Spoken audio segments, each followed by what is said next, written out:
액션 let's go 저 건물을 찾으러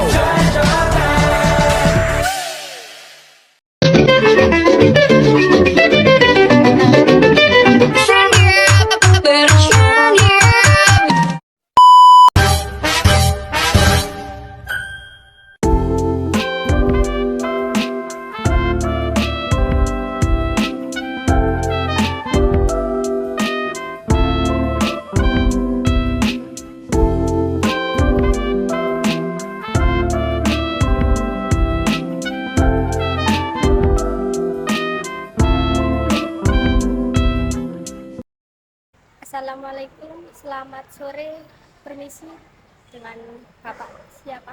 Ya, waalaikumsalam Dek. Saya dengan Pak Anton. Selamat datang di Manisai. Gimana Dek? Ada bisa dibantu?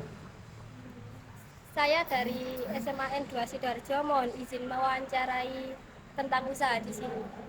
Boleh dengan senang hati. Apa aja yang mau ditanyakan? Silakan. Sebelumnya, bolehkah saya tahu nama Bapak? Iya, saya namanya Pak Anton Sukamto. Saya selaku Chief Operating Officer CEO-nya Manisai Group.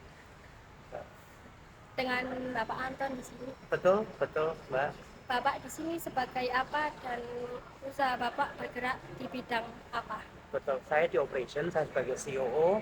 Manisai ini bergerak di bidang bisnis makanan dan minuman, food and beverage.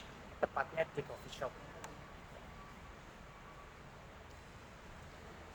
Mulai kapan usaha ini dirintis dan bagaimana kisahnya sampai sekarang? Kalau boleh tahu, permasalahannya apa dan bagaimana cara mengatasinya? Oke, Manisai ini kita dirikan 20 Februari 2 tahun yang lalu. Dalam perjalanan 2 tahun ini masalah pasti banyak ya Mbak. Salah satunya pasti tentang market, tentang karyawan gitu. Dan masalah itu alhamdulillah kita lewati dengan baik. Kebanyakan kalau masalah sih memang di market, bagaimana kita bisa nyari pengunjung baru tiap bulan, tiap tahun supaya kita terus bisa grow up gitu. Yang berikutnya, dari mana karyawan Bapak dan kualifikasi apa yang dilakukan dan jelaskan saya. Kita karyawan kebanyakan itu ambil dari sekitar Manisai, jadi Sidoarjo kita utamakan. Kalau Sidoarjonya sudah nggak ada, baru kita ke kota-kota lain. Tapi kita itu tidak menutup kemungkinan untuk yang dari kota-kota jauh, asalkan mereka di sini punya saudara, kita juga masih bisa terima. Kalau kualifikasi yang kita butuhkan, kita bagi jadi dua ya Mbak.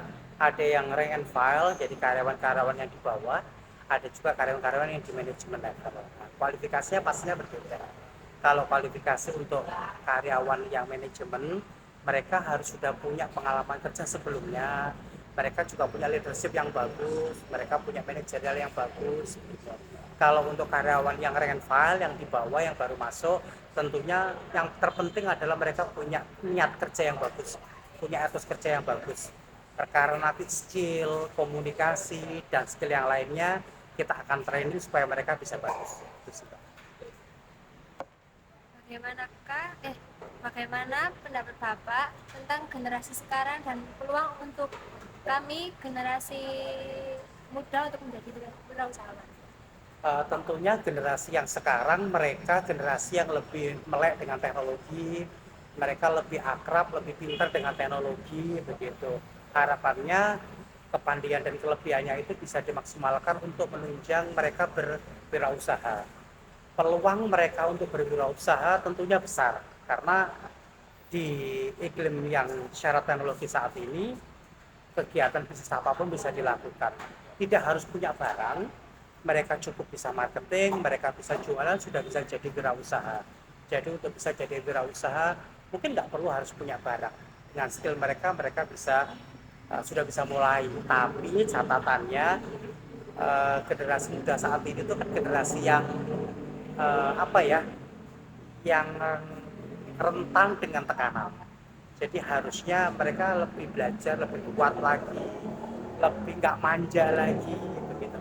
Lebih berani coba hal-hal baru supaya mereka pada waktu berusaha ketemu masalah mereka jadi kuat.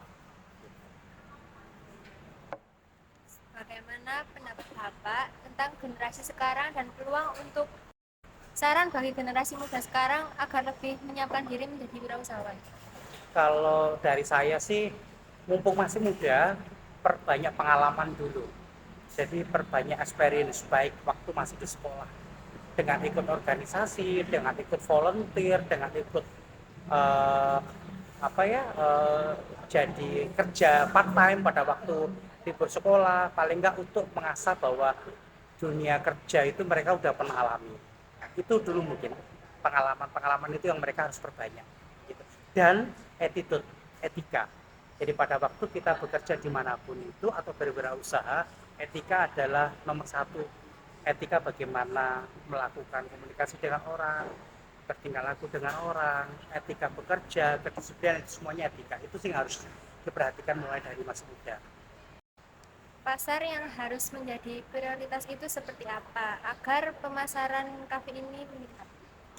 Eh, Pasar yang menjadi prioritas seperti apa supaya marketnya bagus gitu ya. Kembali lagi tergantung sama produknya. Kalau Pak Anton menjalankan Manisai ini karena produknya adalah makanan dan minuman, spesialisnya di kopi, pasarnya adalah eh, pasar-pasar yang maunya terus tumbuh. Jadi nggak hanya sekedar pasar yang kalau ini sudah terus habis itu nggak balik lagi. Kita nyari pasar yang loyal. Siapa pasar yang loyal? Itu pasar yang kita bentuk dari nol. Kita layani dengan baik, mereka puas, mereka akan balik lagi. Prioritas kita sih saat ini pasarnya hampir semua market sih Mbak. Jadi mulai dari individual, corporate, government itu sebagai prioritas market kita. Inovasi yang dilakukan Bapak dengan mangsa usaha yang selalu berubah itu bagaimana? Oke, marketnya kan memang dinamis sekali ya, jadi kadang-kadang berubahnya cepat banget. Inovasi kita tentunya nggak boleh kalah sama apa yang dimauin sama market. Kita bagi jadi beberapa segmen, jadi kita buat activity untuk kegiatan-kegiatan supaya market kita selalu bertahan di dalam sini gitu.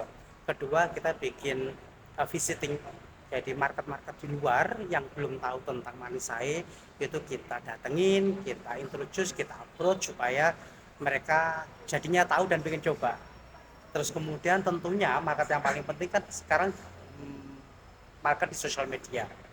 Jadi melalui dengan influencer, sosial media itu yang kita perkuat juga. Jadi tiga inovasi ini yang sebagai kunci kita untuk naikin market kita. Ya, baik. Selanjutnya apakah kafe ini mempunyai cabang atau franchise? Jika ada, bagaimana pengelolaannya? Oke, saat ini Manisai baru satu cabang, tapi nanti tahun depan di bulan Februari rencananya kita akan buka di Bromo dengan bukan hanya kafe, tapi kita ada villa, ada hotelnya juga di sana. Pengelolaannya gimana? Pastinya kita akan tambah sumber daya lebih banyak, kita akan rekrut tim-tim yang berpengalaman juga, terus pengawasannya harus lebih ketat aja sih kalau punya hotel lebih dari satu. Ya. Selanjutnya, apakah omset kafe ini mempengaruhi kenaikan gaji karyawan? Oh, tentunya. Jadi setiap kenaikan revenue, kenaikan omset itu kan berimbas kepada kinerja. Jadi di sini itu kami ada bonus atau kinerja untuk setiap achievement. Jadi akan berimbas pastinya. Bagaimana memprediksi keberlangsungan usaha kafe Bapak sebagai ke depannya seperti 5 tahun atau 10 tahun mendatang? Ya Mas, kita punya project plan itu pasti kita buat jangka pendek, jangka menengah, dan jangka panjang. Jangka pendeknya biasanya di 1 tahun 2 tahun, jangka menengahnya di 5 tahun, jangka panjangnya sampai dengan 10 tahun. Nah, prediksi kita itu pasti parameternya banyak. Satu, kondisi ekonomi, kondisi market, kondisi keuangan, dan arah tren makanan minumannya kemana. Nah, prediksi kita 5 tahun ke depan orang akan lebih mencari tempat-tempat yang cocok buat healing ya, ngopi tapi sambil berwisata, tidak hanya ngopi di tengah kota. Makanya kami buat outlet lagi. Manisai cabangnya ada di tempat-tempat wisata, ada di Bromo, ada di Pandaan, ada di Malang. Harapannya untuk mengantisipasi 5 tahun sampai 10 tahun ke depan, market itu ngopinya pasti cari yang udara lebih segar atau tempat yang lebih enak buat rekreasi. Makanya kita sudah siapkan ke tempat-tempat tersebut untuk 5 tahun 10 tahun ke depan. Ada lagi? Untuk saat ini beberapa cabang yang Ada berapa cabang ada gitu beberapa ya? cabang. Kita saat ini Manisai punya, kalau Manisai kita ada di Sidoarjo ini, di Taman Pinang.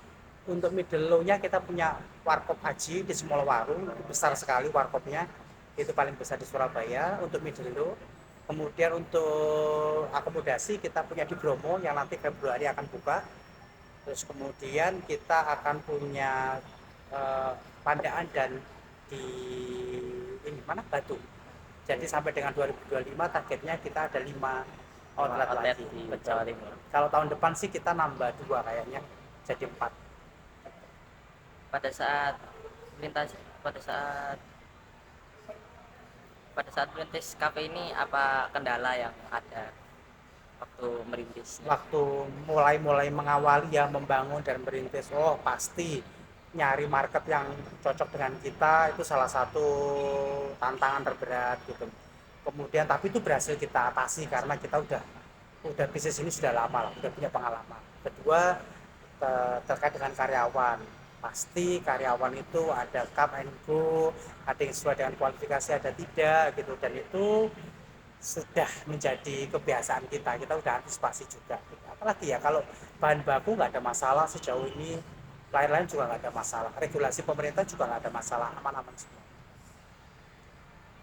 Untuk suppliernya kayak bahan makanan atau bahan minumannya itu dari mana, Pak? Dari mana? Kita ada yang impor, ada yang lokal gitu.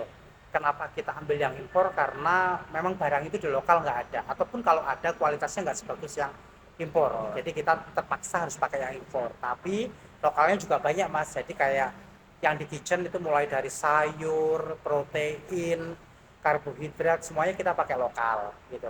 Baru bumbu-bumbu yang botolan yang nggak ada di Indonesia kita baru impor. Terus kalau yang di bar, buah gitu, terus kopi itu kita pakai lokal. Mungkin ada beberapa sirup yang nggak ada di Indonesia baru kita impor gitu sih. Dan semuanya aman, semuanya pasokannya sustain lah, ada terus. Apa lagi ya? Nanti kalau biji kopi itu bisa diimpor dari Jawa Barat atau Jawa Tengah? Oh ya, aku biji kopinya lokal itu lokal Indonesia ya Mas, tapi dari daerah mana, hampir semua daerah kita pakai. Kalau dari Sumatera kita ada Mandailing, Oh iya. ada Gayo Aceh gitu, nanti ada Lintong gitu. Nanti kalau yang di Jawa kita mulai ada dari Jawa Barat ada Preanger gitu.